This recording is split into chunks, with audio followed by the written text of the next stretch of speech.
Hello all sentient beings and welcome to Transmissions Alt Mode, where we talk about all news, comics, and media related to the... On this episode of Transmissions Alt Mode, we proudly zip ourselves up, welcoming back Dr. Pants as we review Transformers issue 25. We have word of a brand new Transformers virtual reality game, and Vince DiCola has the corona. Today is Friday, December 11th, 2020, and this is episode 211 of Transmissions Alt Mode. Welcome to Transmissions Alt Mode, the podcast that fired the first shot in the Cybertronian Civil War. I'm your host, Charles, aka Big C, and I'm joined by the excellent Transmissions team. Jeremy, aka Yakko. Hey, how's it going? Scott, the illustrious Dr. Pants. Howdy, everyone. And Daryl, the Cybertronian Beast. Hey, wouldn't it be embarrassing to be the guy who was the first one killed in the war? I mean, you'd be dead, so you probably wouldn't be embarrassed, but maybe your family would be. I don't know. Let's talk Transformers. Do Transformers have families? Sure. Some of them are brothers, right? Conjux and Duras and such. That was the last continuity, though. I don't know about this continuity. Everything's something to somebody. All right. We mentioned this in the toy show. Just wanted to mention it if you hadn't heard. Unfortunately, we learned that Vince DiCola, the composer who contributed a lot of music to Transformers over the years, particularly the soundtrack, or not the soundtrack, but the score of Transformers the movie, has contracted COVID-19. So we wish him and his family all the best. We wish for him to have a speedy recovery and hope that everything goes well with him. So it's unfortunate, but yeah, COVID is running rampant right now. So everyone really needs to stay safe and try to take as many precautions as you can during this holiday season.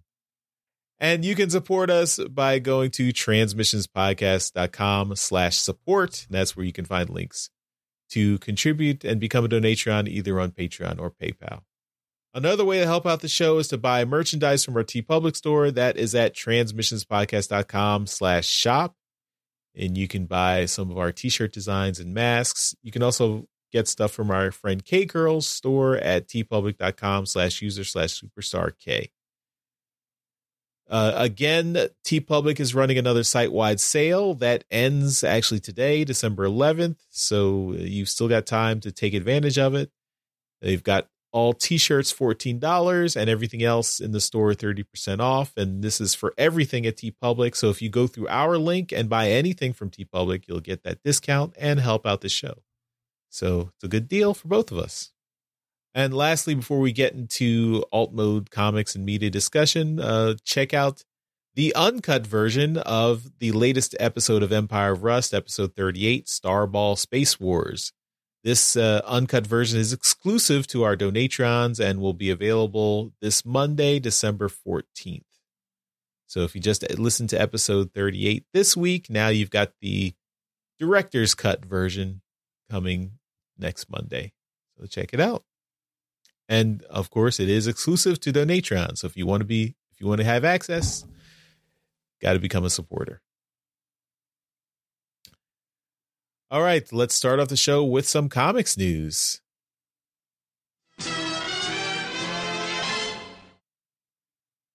Okay, so we've got some new covers being shown off for the upcoming issue of Transformers number 27. So we've got covers by Livio Ramondelli and Nicole Gao. So Livio Ramondelli is cover A and Nicole Gao is the retailer incentive. Livio's cover features Astro Train, and Nicole Gao's cover features Starscream. It looks like he's being thrown into a smelting pit. Is that Starscream? It's a Seeker. It is a Seeker, yeah. So these will be out in probably just 2 months or so. So we've got a little bit of time to wait. So, but yeah, This is continuing the start of the war world storyline that just started this week. So with issue 25. So we're looking forward to this. At least for me, maybe I shouldn't speak for everyone, but I think the comics are picking up for me, and I hope this is a trend that's going to continue. So we'll talk about that in the review.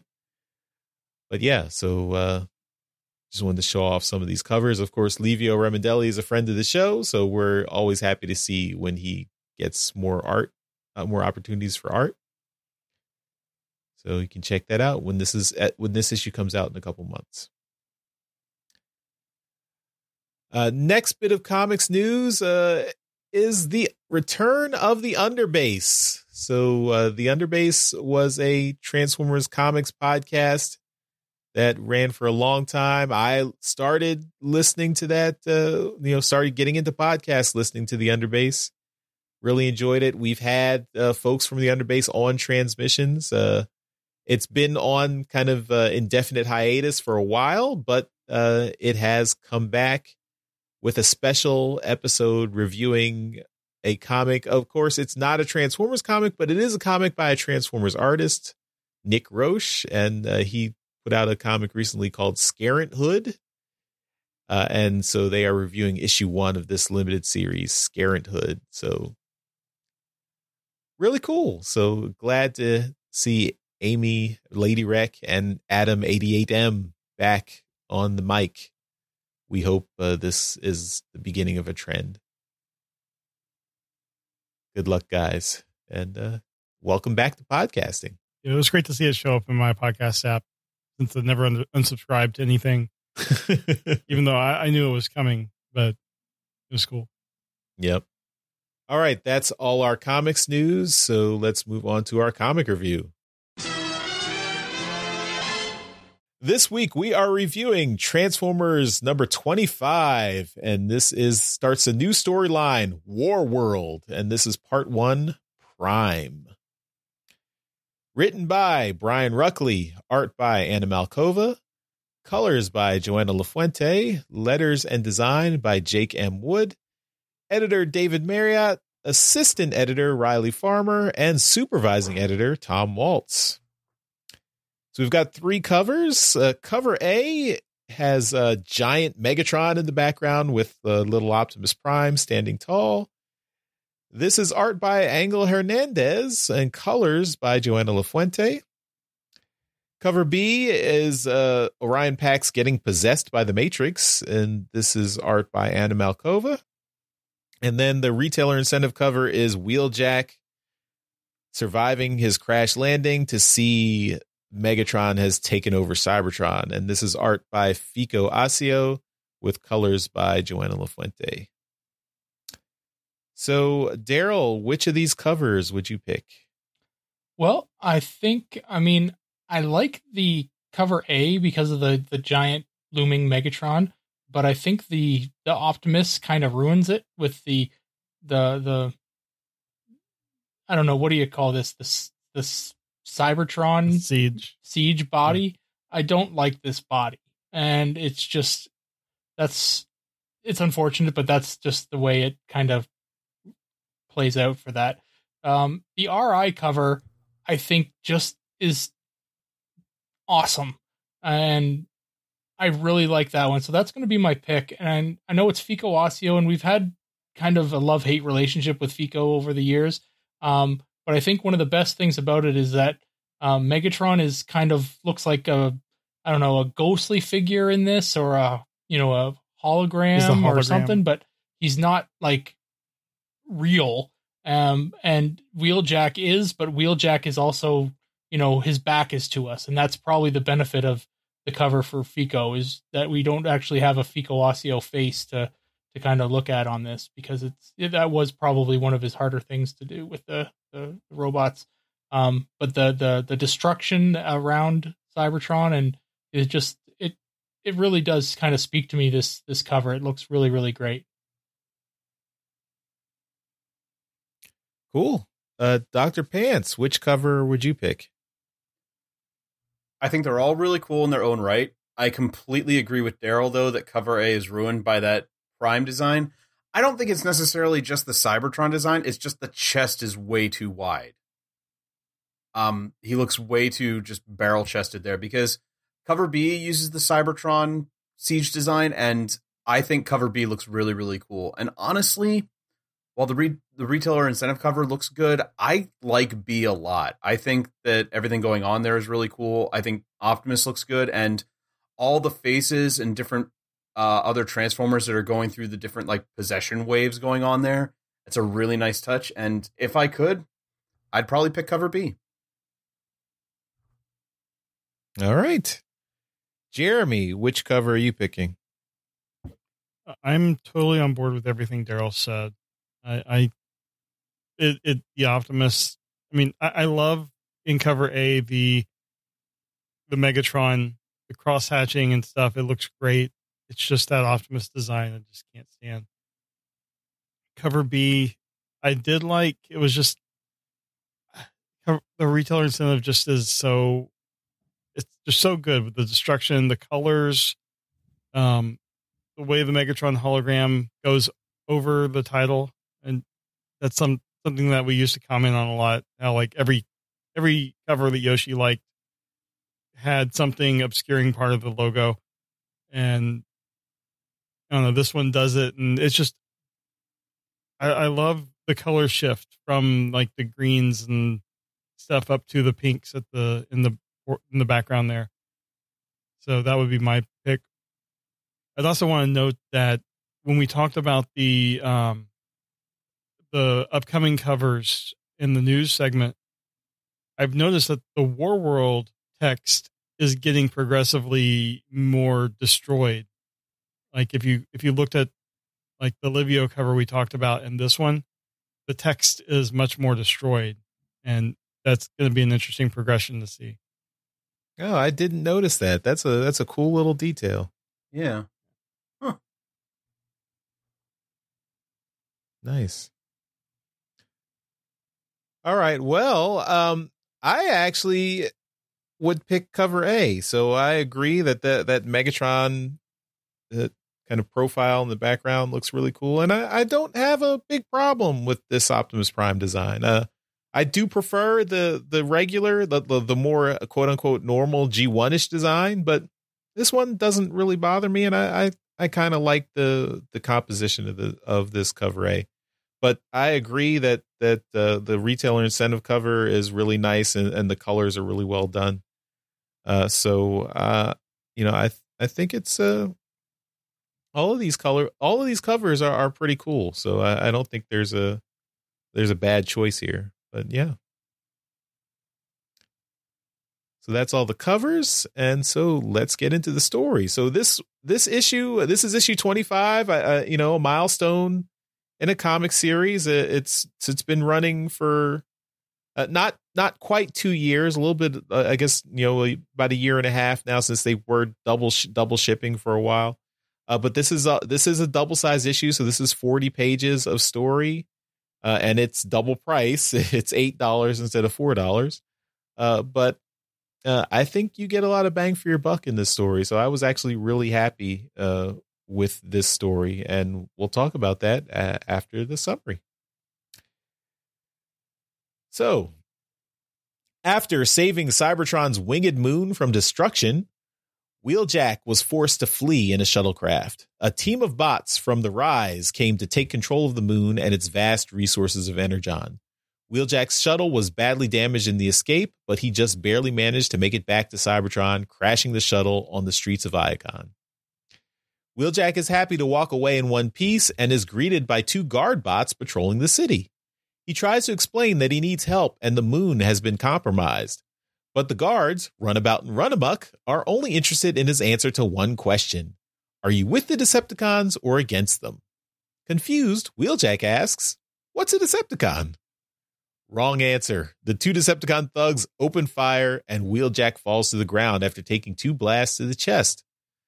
Fortunately for Wheeljack, Runabout and Runamuck's fun is interrupted by real Cybertronian security guards, Slapdash and Streetwise. They chase off the Decepticons and help Wheeljack to his feet. A lot has changed while Wheeljack was trapped on the moon. In the Senate building on Iacon, the Decepticons have packed up all the Senate guards in the basement holding cells, while the senators are imprisoned above under watch. Megatron's coup has been successful, and he gloats over the now imprisoned Sentinel Prime. Sentinel Prime is defiant and tells Megatron this won't end well. Megatron taunts him back that he wonders what would happen if he ripped the Matrix from his chest and claimed it for his own. Would Megatron become the true Prime? But Megatron has a city to address.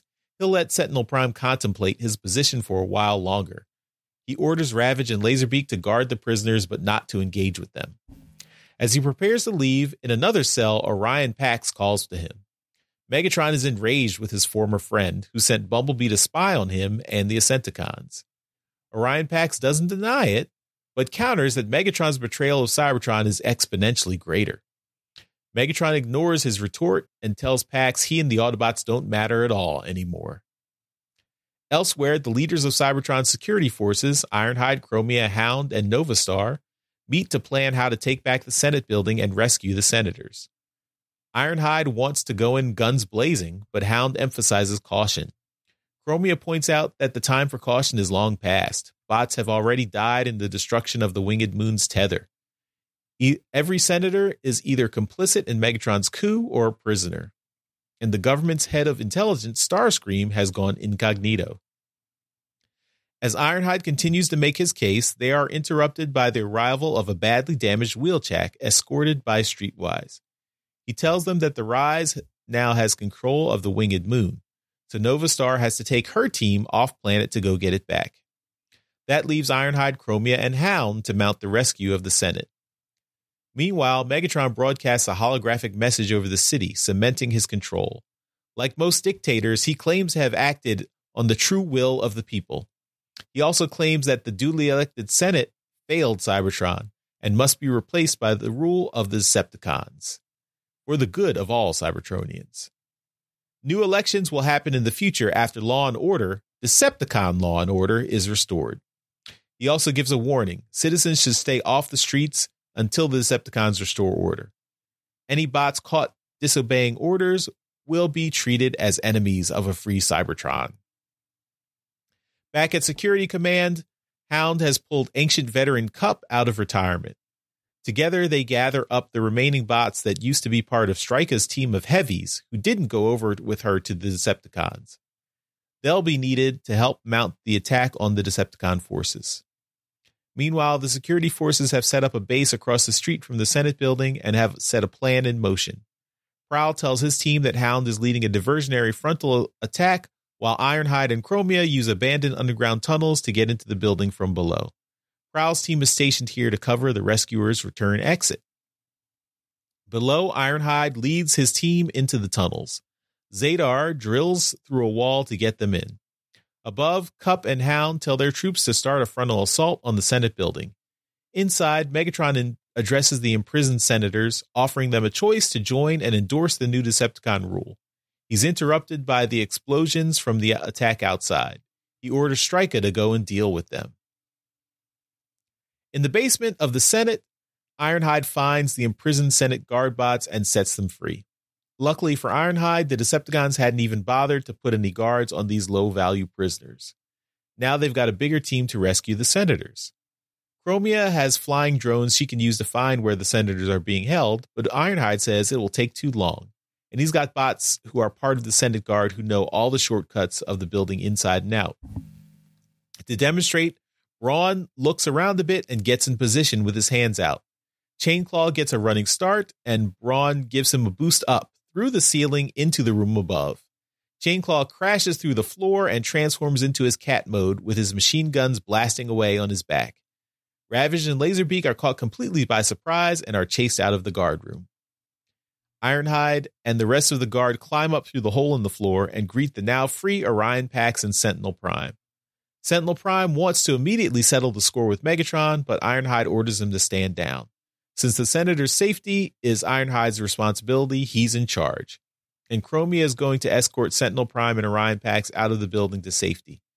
But Ironhide is staying to rescue the other senators. He asks for volunteers to join him, and all the bots raise their hands. Megatron isn't going to make this easy. He orders Stryka to stop the would-be rescue team by any means necessary. Stryka assembles her team of loyal Decepticon heavies to crush the invaders. Clench, Snaptrap, Heavyweight, Blitzwing, and Apeface are ready to crush anyone who gets in their way. Ironhide's guards continue their sweep through the Senate building. As Groove, Backstreet, and Roulette make their way down the hallway, they're ambushed by Blitzwing. He blasts Roulette, knocking her off her feet, then moves in to deliver a killing blow at point-blank range. Ironhide is horrified to see one of his troops murdered in front of him, but there's no time to grieve as they're surrounded and caught in a firefight. Back at the safe house, Chromia has escorted Sentinel Prime and Orion Pax to safety. Sentinel Prime is still enraged and wants to immediately address the people in a planet-wide broadcast. Chromia tells him they can get to their operations in the South Tower security building, and Sentinel Prime agrees. But he doesn't wait for his escort and transforms to his jet mode and flies off without support. All of Chromia's team have ground-based vehicle modes and have to follow behind. Sentinel Prime has exposed himself. Clench, from his position manning the railgun on the roof, sees Sentinel Prime flying away and alerts the Decepticons. Megatron immediately orders the Rainmaker Seekers to recapture him and bring him back. Meanwhile, Ironhide's team is escaping the Senate, being pursued by all the Decepticons. Chainclaw provides a rearguard support, but his position on the street is in Clench's railgun's direct line of sight. The first blast gets him right in the chest, and the second takes off his head. Watching from his guard post inside the building across the street, Bumper jumps out and tries to get to Chainclaw before he is killed, but he's too late. Another railgun blast takes off Bumper's arm. Sideswipe jumps out to rescue Bumper, taking heavy fire as well. Flying above Clench in jet mode, Sunrunner, one of Cup's team, is monitoring the situation. Cup tells Sunrunner to drop a beacon on Clench's position so the bots on the ground can fire homing missiles and put an end to Clench's shooting spree. Sunrunner drops the beacon and clears out. Clench only has a moment to wonder what the object that just landed at his feet is before he and his railgun are obliterated. Above the city, the Rainmakers have caught up to Sentinel Prime and are blasting him. Sentinel Prime has outflown all his security support, so he's on his own. Ion Storm transforms to robot mode and lands on Sentinel Prime, then shocks him with an electricity blast. Sentinel Prime crashes into a nearby building, but he's not so easily subdued. He transforms back to robot mode and fights back, knocking Ion Storm off of him. Then Acid Storm delivers a follow-up attack, drenching Sentinel Prime in corrosive acid rain. Prime is still standing, but he's taken a lot of damage. Then Nova Storm comes in to deliver the killing blow. He strafes Sentinel Prime in Chetrajet mode, slicing him in half with his wing. Finally, Chromia and Orion Pax catch up to Sentinel Prime, but they're far too late. They fire on the Rainmakers and they fly away, having botched their mission for Megatron. Orion Pax kneels at the fallen Sentinel Prime, listening to his final words. Sentinel Prime tries to tell him that they need to get Ultra Magnus back to Cybertron, warn Perceptor, kill Starscream, and to protect something. But Sentinel Prime doesn't finish any of these sentences before he dies. His chest opens and the Matrix of Leadership is revealed. Chromia tells Orion to take the Matrix. Orion agrees he'll take it to keep it safe for Ultra Magnus. But Chromia says they need a Prime to stand against Megatron now. Orion hesitates, but the Matrix itself calls out to him.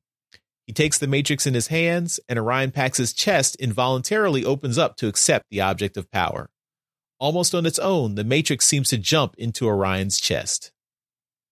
Orion Pax is bathed in blue energy and collapses to the ground, unconscious.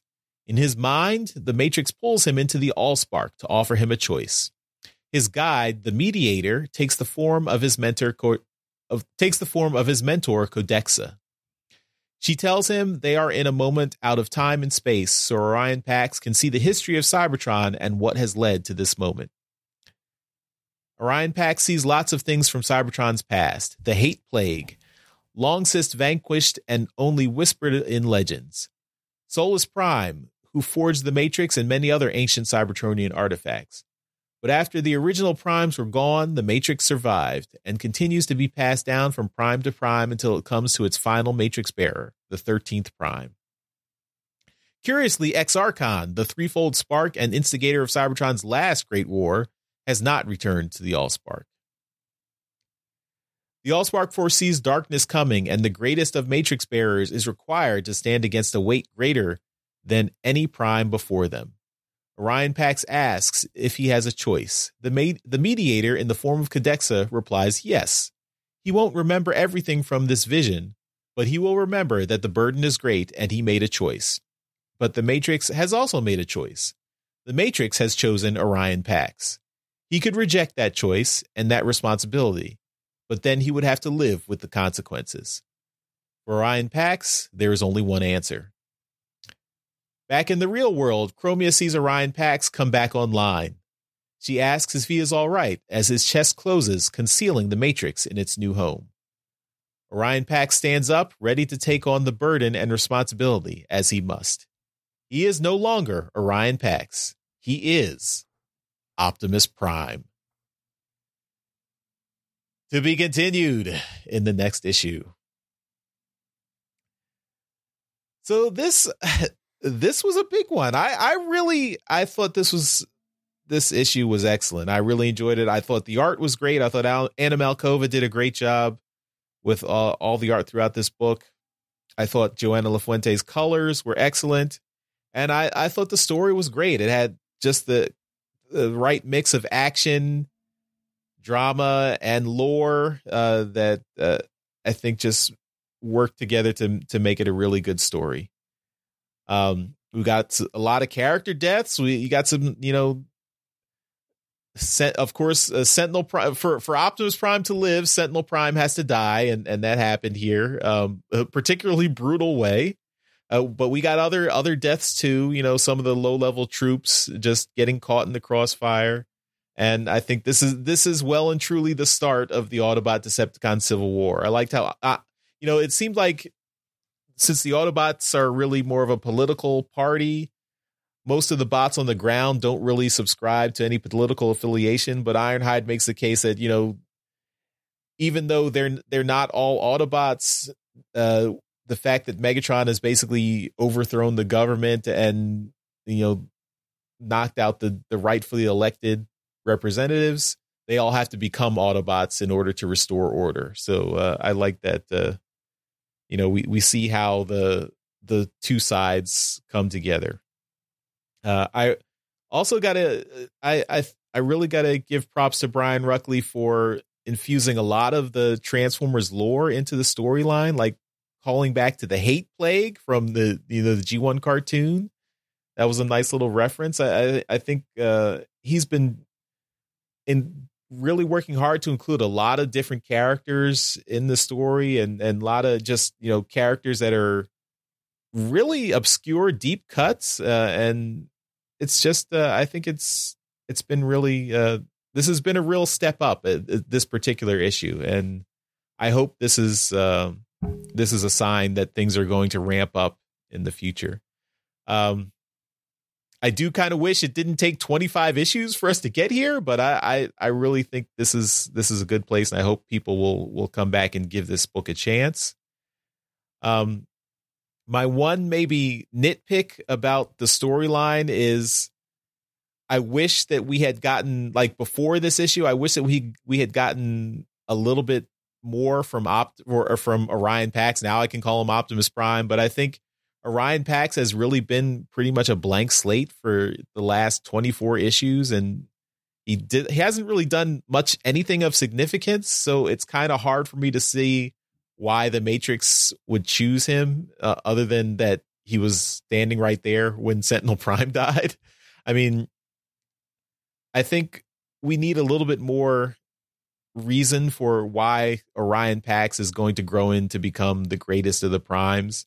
I hope we get that going forward in the next few issues. But as it stands now, Orion Pax has been kind of just a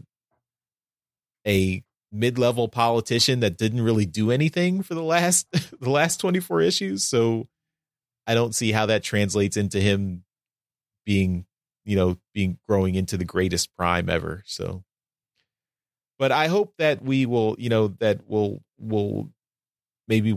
get the spotlight on Optimus Prime now that he has the Matrix and he has to meet the challenge of Megatron. And so maybe this will give us some new perspective. I just feel like Optimus Prime's story has really been light in this since the comic rebooted. Megatron, we've gotten a really good picture of who this Megatron is, what his motivations are, but Orion Pax has really just been a background character. So I hope that that will change going forward. So I was really happy with this issue. Daryl, what did you think? Was this enough action and adventure for you? The action was pretty good. I liked how the issue started. The crash of the ship with Wheeljack, I thought that was pretty good, and then the confrontation with Run Amok and Runabout was good. I found that to be pretty good. They I mean, it is a double-sized issue, so you're not going to get nonstop action all the time. There's going to be some slow points. I liked the maneuvering. They're trying to figure out what the hell's going on. You know, how are they going to get the prisoners out? And then with Wheeljack showing up, it's, and the art was done well. I mean, there's some significant damage to Wheeljack, and it looks like it hurts, right? It's not just like, some stray lines and some puddles on the floor and stuff like that. Cause it's, there's some really well done art in this book, and I can definitely appreciate the work that they put into this. It's probably some of their best work. So, I'm pretty happy with that. I guess my favorite part of the issue though was the railgun scene. Just that, I mean, that's probably the heaviest action of the whole book, and it was just deadly. Mm-hmm. It was absolutely deadly, and it was just great to see some bots, just not make it through. But yeah, I thought that was a really good scene. I mean, as a leader, Sentinel Prime would have to, I mean, he seems very, I don't know. He seems to, I don't know if spontaneous is the right word, but he seems to not care about protecting himself, with regards to this kind of crisis. And yes, it is a crisis, but he needs to get out there and do something. But he's got to know that he's going to be a target. Yeah, it was super impulsive on his part. Yeah, that's the word I was looking for. So, it was really dumb, and yeah, he's, he should have known that he would have gotten killed for it. So, I do like the bit of the character building that they gave to the Rainmakers. Although I don't really agree with the one saying that, what was it? Can't remember which one it was. I guess it's Nova Storm is basically indestructible. Yeah. I'm like, that doesn't really make sense. There's nobody that's indestructible. So, and just giving you, bringing one in here and just saying this one's invincible, that doesn't really, I don't know. I don't really jive with that, but, yeah, whatever. It's new, kind of character building for these, Rainmakers that have always been background characters. I did also like the fight scene with where Sentinel Prime kind of bit it. They all kind of got to use their powers on him, and that looked good. I mean, he, again, the art was really quite good on that scene. So, yeah. But yeah, I thought it was a really good issue. Definitely the one that I was looking forward to after 23 was this. So, this battle was building, and I do remember something along the lines of Ruckley saying that the war started with the death of a character, and we all thought it was Rubble, but we didn't realize it was Sentinel Prime, so there you go. Mm-hmm. Yeah, no, it was a good issue. I definitely liked it. I think maybe with Nova Storm, I guess they're trying to say, like, it reminds me of the in the old continuity when they had like Tarn and the Phase Sixers were covered in like that element Anuntrium that made their armor kind of very, very dense and hard. Maybe that's the kind of thing they were going for with Nova Storm. Like, her armor is really tough, which is why she can like slice through Sentinel Prime with her wing. Maybe. I don't know, but yeah, that wasn't really explained very well. I don't. Maybe that's in there, and maybe it's on the TF wiki and in their tech specs or something. I mean, I expect this to be plot armor, and that maybe in issue 26 they die, all of them. Well, there was that cover of a Seeker. There you go. Oh yeah, and maybe a smelting pool. So maybe it's Nova Storm. But yeah, the Rainmakers actually kind of they messed up because they were supposed to bring Sentinel Prime back to Megatron alive. They weren't supposed to kill him, and they just got a little carried away. So bad job, Rainmakers. All right, Dr. Pants, what did you think of this issue? Oh boy, this was a ride. I'd also like to say that when I read this, I forgot to read issue 23 beforehand. I thought I was caught up, and I started reading it, and I'm like, I think I missed something, but I kept going anyway. Didn't matter. Well, you should read 23 and 24 before this one. Well, I did. I went back and read them after this. So, okay. I got caught up, but just not chronological. But this issue was a blast to read. I loved every bit of it. I first want to start by saying that the art is absolutely beautiful. I think Anna Malkova does a really, really good job of making all of the characters really, really expressive. The scene where Megatron's talking to Sentinel Prime and then Orion Pax, there's a lot of emotions going through Megatron. And the close-up, the final panel where he gets close to Orion's face, you can even see like the pupils or irises or the interior of like Megatron's optics, and it's just really, really great detail. And one of the other moments I love is when they introduce the four like Micromasters. Sunrunner is just standing in such a pose that his next line where he says, "I'm all the flyer you need," like he's exuding pure confidence in himself, and I love it. It's just the way she handles the expressions is just, it's so good.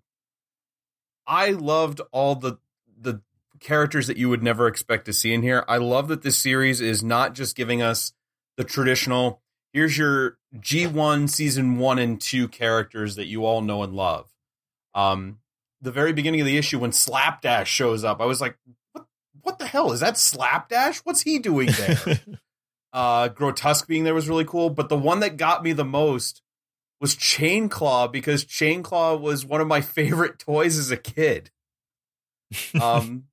Like, it's a dumb toy, the Pretender Bear thing, but I loved it as a kid, and seeing him there, I was like, yeah, Chainclaw, that's really cool, and then he dies, and I'm like, no, why? But also Snaptrap shows up, and I love the Seacons too as a kid. It was just like all these extra characters are just absolutely fantastic. And the action happening is so cool. That railgun scene is just, it's so tense. Just watching all these characters get ripped apart. And the shot of then Sideswipe carrying back, is it? Oh crap. Which one is Bumper. it? Bumper. Thank you. Bumper. Like the shot of him carrying him back with just rails sticking through him and everything. Oh, it's so good. So good. Sentinel Prime's death is grotesque and horrific. I love that he just keeps saying, like, I am a prime until he gets cut in half, and then he just says, help me. Like he's finally cut down. Yeah. Sentinel Prime through this whole series, like this whole scene did not shock me because he's been angry and confident and constantly thinking I'm in control. And seeing him run off was just like, yep, this is what you think, buddy, and you're gonna die for it. And yeah, he did. Yeah, he's been basically the definition of arrogance. Right. And you were talking about like Orion being a background character, and I agree with you. But at the same time, I kind of like looking back at where the stories had him through the rest of this. I can kind of see why they did him that way, because they've had him not really do much, but through all of his scenes, you can see him being, I want to be the person to help everyone. I want to do what Megatron's doing, but this isn't the right way. So I think they kind of wanted to give us a shot of the Matrix picked him because he's got a good heart and it's in the right place, but he's also always been, I'm just a senator. Like, I don't have the power to do anything. And the Matrix gives him the power to now do something about it, because Megatron's a dick and he's doing this the wrong way. Yeah, But- I just want Optimus Prime or Orion Pax, whatever you name him. I want him to be active, not passive, not reactive. You know, that's my it's kind of like the pattern with this, with, you know, where you start the Autobot Decepticon wars. The Decepticons are always the ones who are active. They're the ones causing the problem. They're the ones who instigate things, and the Autobots basically have to react. And I'd like to see what a proactive Optimus Prime could do. I agree with you. Honestly, I have not been super thrilled with any representation of Optimus Prime in the past. I don't remember the last time I really enjoyed his presentation. Probably animated, I think, was one of my favorite ones. Because in all honesty, they either do it one of two ways. In the comics, we've gotten the very reactive Optimus Prime. I mean, at the end of IDW, he was all, oh, I don't know what to do, blah, blah, blah. And now we've gotten him as a senator not doing anything. Or you get him as like the super sage-like one who's just spouting like these deep things that you think should be important but really aren't. Sorry, I didn't like his presentation from the movies, and I feel like they tried to carry that over a lot of places. But I'm hoping we get a more G1-y presentation of Optimus Prime, or hell, even take notes from like Primal or Armada Prime or something. Like, I think that would be cool. But I really like this. I've enjoyed the IDW continuity where it's been since the beginning, but this is now kicking ass, and I love it. And I can't wait to see where War World goes from here. Cool. All right, Jeremy, what did you think of this whole story? It was okay.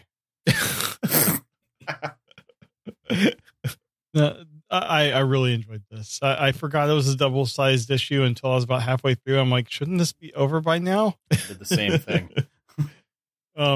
But I did like it because it was a really good mix of the political stuff that I have been enjoying lately and the action.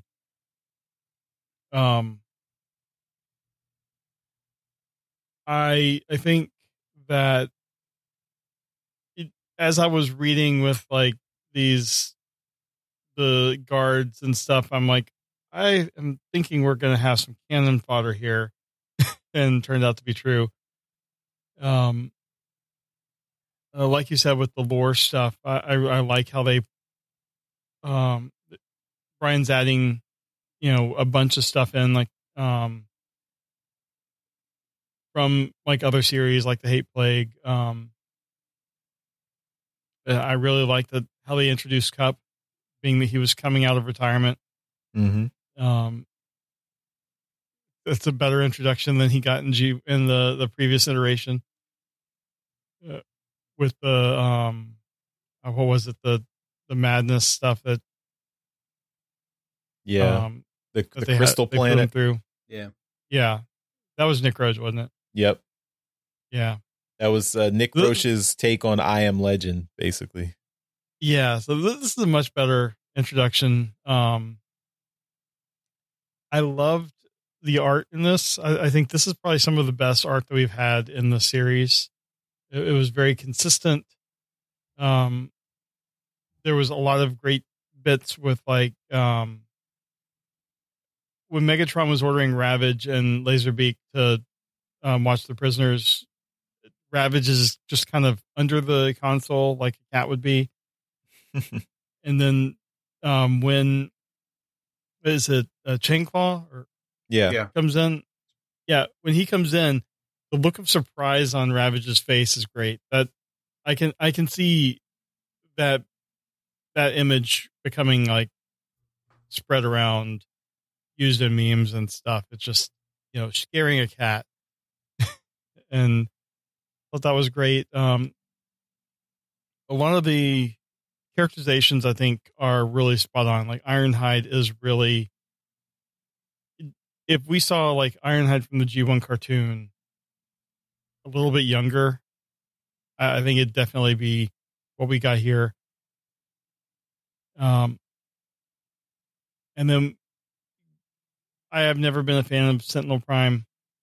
I am glad he's gone. And he went out the way that he had been portrayed. He's just an arrogant jerk. And I looked up Nova Storm on the wiki while everyone else was talking. It says that Nova Storm, like this is from the original G1, he's equipped with armor that enables survival in volcanic environments, or even the chromosphere of a star for a short period of time. So him being nearly invulnerable does kind of go back to his, when he originally got a characterization. By the way, he's, she's gender swapped in this story, apparently. So Nova Storm is a she in this continuity, apparently. Cool. But I imagine that you don't say someone is invulnerable without having a plan to make that not true at some point down the line. So I imagine all the Rainmakers are probably going to find a way out of the story. The Nova Storm is, I'm thinking that Nova Storm is that Seeker that we see on the cover of the upcoming issue. That might not be a smelting pool. I wonder if it's a full star because they can only survive in the chromosphere, maybe not that close to the star. Yeah, could be. I think my favorite scene outside of the Matrix stuff was the railgun. That was just brutal. Just taking out so many bots, and Sideswipe, who's like one of my favorite characters, just torn up. So it'll be interesting to see how that characterization changes, because he was very much gung-ho and just wanted to get in the fight in previous issues. And now that he's been through a fight, what's that going to do to him? And then I guess the Matrix stuff, the art in the Matrix pages just was great. Colors were great. I love how it was just presented with basically everything happening at once. It was supposed to be out of space and time. And like on like the 2-page spread, you have what, 1, 2, like 5, 6 Optimuses. Just as they're looking at different stuff. I think that's a really neat way to look at it. So like all in all, this was a great issue, worthy of being celebrated with a double sized issue. Also the lettering, the sound effects we've kind of commented on since Jake M. Wood has taken over the job. They were pretty good on this one. I would say maybe a little bit overused at times, but very like good. If you look at like where in the very first page when Wheeljack crashes, really nice use of sound effects. But throughout, once you start looking for them, they're everywhere.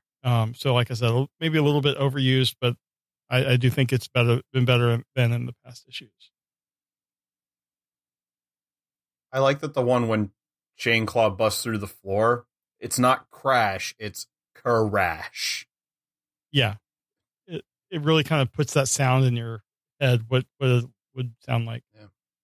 Are we sure Chain Claw's dead? I guess his head was severed clean off, so I guess if they could maybe reattach it, maybe, I don't know. Well, they mentioned that other bot had a Javelin new got head. her head rebuilt, right? Yeah, that's true. Which It just depends on where the brain module is. yeah.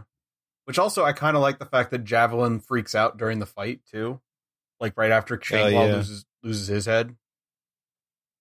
Mm-hmm. But they also don't bring Chainclaw's body back. Like Sideswipe's only got Bumper, so Yeah, I mean it is comics, but I'm at least willing to provisionally say Chainclaw is dead.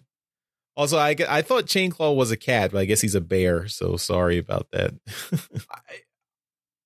I had his toy, and I honestly can't tell you what his robot mode is. He's just got the shell of a bear. He might be a cat. I don't know, but no, I think I was just confusing him with Catilla. That's the other pretender. That's a saber-toothed tiger cat thing. don't they have the same color palette too, like yellow and gray? Yeah, maybe. Yeah. Yeah.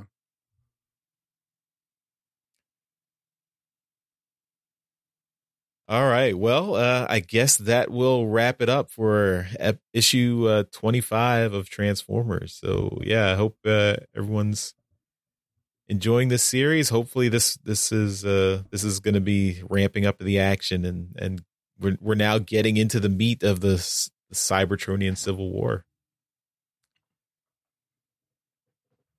All right, so we will move on to Transformers Media News. All right, in media news this week, we only got one thing to talk about, and that is a new Transformers virtual reality game, and it's called Transformers VR Invasion. Virtual reality in Transformers seems to be a running theme lately, and we were just talking about the Transformers VR Battle Arena, so there's a couple other ones, and the other one that we were talking about was one that was going to be at some kind of gaming center in Dubai or something like that, where you had to have like a whole rig and everything. So this is not that, but it says that this game VR Invasion will premiere at U.S. Family Entertainment Centers at Kalahari Resorts in Poconos, and the Airway Fun Center in Kalamazoo, as well as the Compass Entertainment in Irvington, Virginia. And these are all places that I'm not fully aware of, but I guess they're going to get this game. So I guess it sounds like it's more of a location thing as well, like an arcade game. But yeah, that's cool. Poconos is a few hours drive from me. Will you drive it to play a video game? In a pandemic? No. No.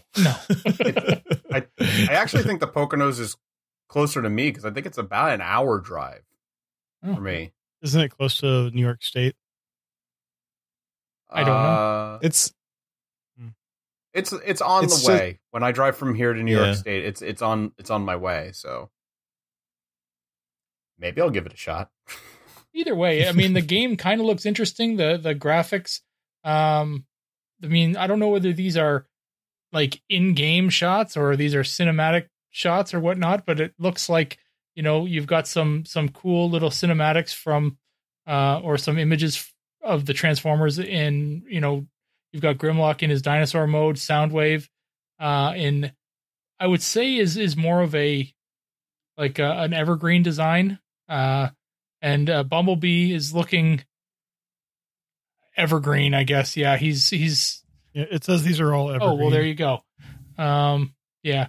I mean, Grimlock would probably be more closely resembles like a Fall of Cybertron design if I had to kind of guess it. But they're fighting some kind of mechanized bug, but they're not Insecticons. They're just kind of like, they look like, mosquitoes or some shit like that. Yeah. It's it looks like a swarming game where, you're fighting, alongside a Transformers character. So that'd be kind of fun. Go ahead. What I don't get is it says that you're basically playing as a human next to them.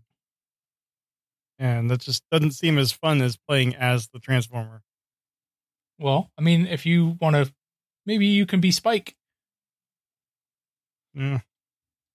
So, yeah, it says you can be up to 4 players at once.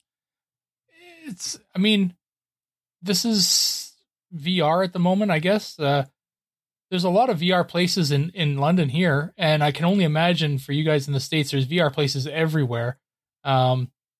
But these kind of games are starting to come out a lot more frequently, and I think that they're getting better year after year after year. So eventually they're going to come out with a game that's just going to, knock our socks off. So I'm kind of waiting for that. I'm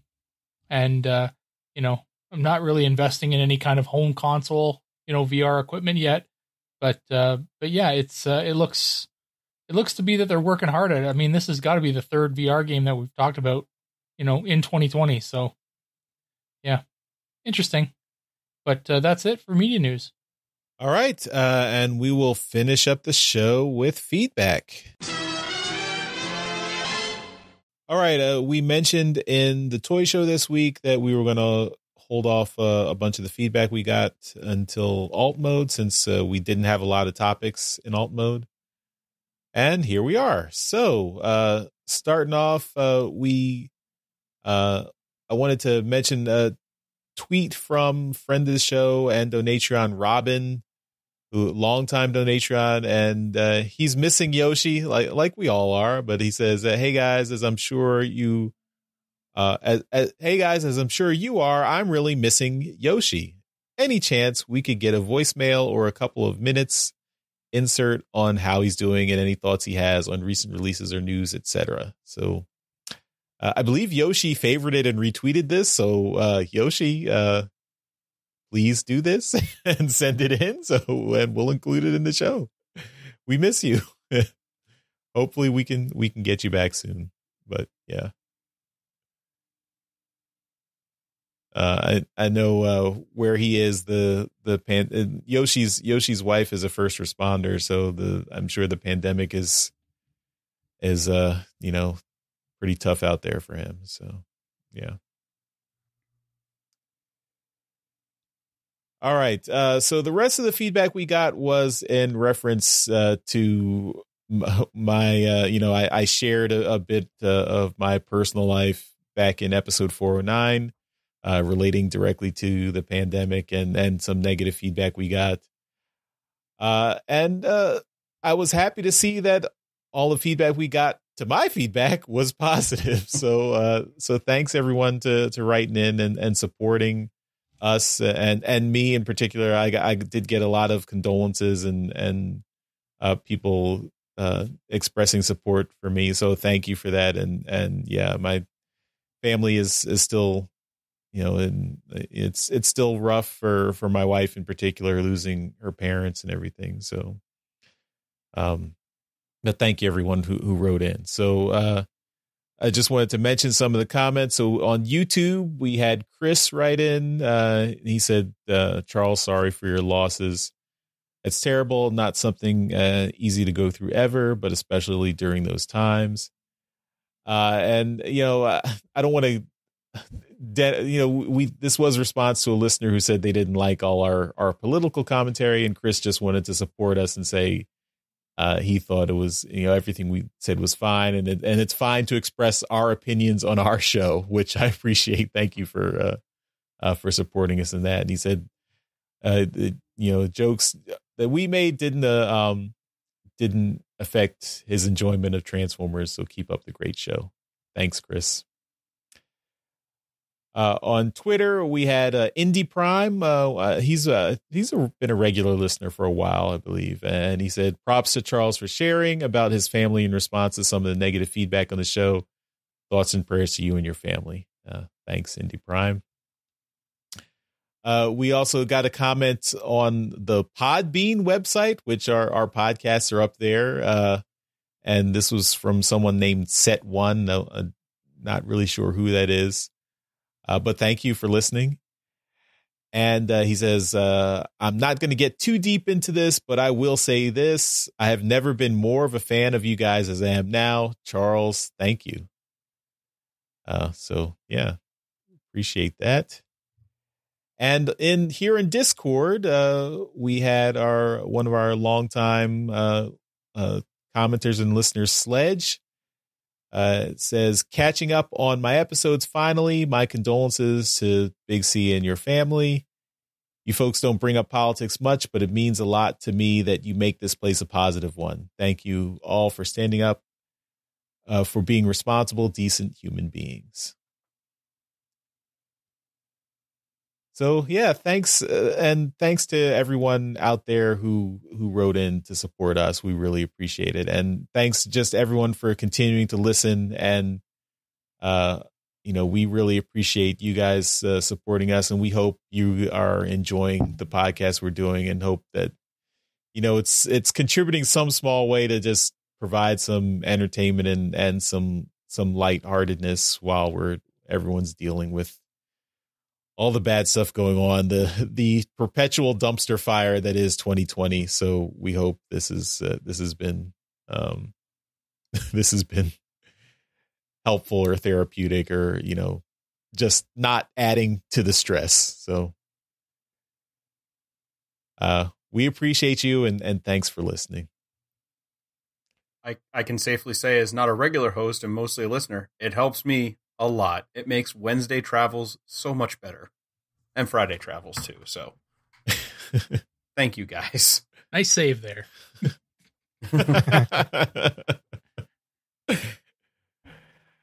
Well, yeah, thanks Dr. Pants for coming in and helping us out every month. So we really appreciate being able to get more people on the show to contribute and stuff. So thanks. Thank you.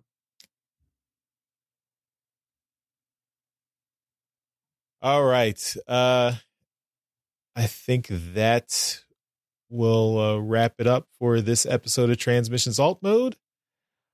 Again, we want to give we always end the show by giving a shout out to our masterpiece donatrions, and that is Mr. John 4X Levingood. Thank you again, John, for continuing to support the show.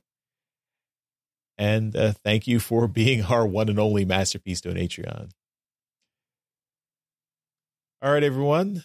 Thanks for listening, and we will see you next time. Bye-bye. Bye. See ya. Later. Hey everyone, thanks for listening to this episode of Transmissions. But just because this episode is over doesn't mean the Transformers fun has to stop.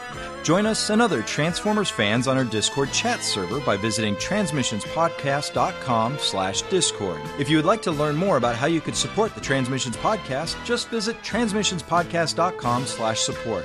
Thank you all for listening, and we'll see you again next week.